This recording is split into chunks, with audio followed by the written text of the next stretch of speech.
that makes a really big difference in how you see yourself, because we can work on ourselves too, but we also use the perception of others to kind of bounce back and mirror what we're seeing. So subhanallah, she gave really good information on that. And just a couple of more things that I wanted to add to that.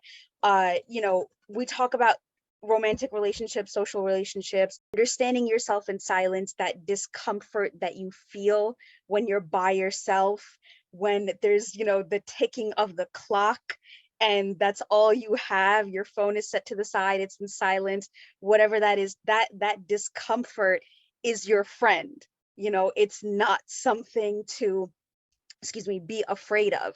And that is the discomfort, like a lot of times that's also shaitan speaking up. That's our own insecurities, like Sister Naziat said, but that discomfort really is your friend.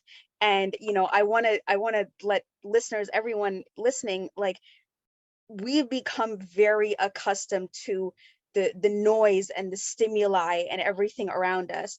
And that really, I mean, honestly, those are the things we have to block out. All of the external stuff, all of these things telling us how we are supposed to or how we should feel.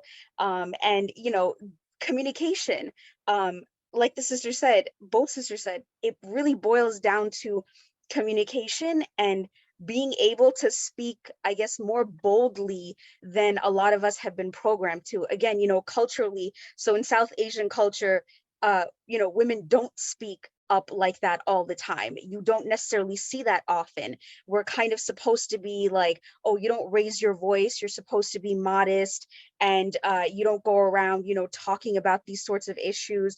And this is more about like learning to be bold.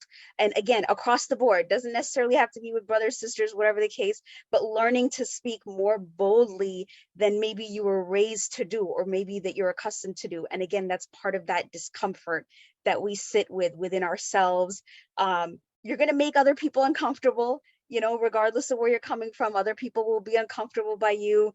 They might be uncomfortable by the things you say, by certain viewpoints or things that you, like she said, that you stand in your own truth, because again, these are things that you are like, okay, Allah subhanahu wa ta'ala has given me the knowledge, the akal, to be able to understand these things.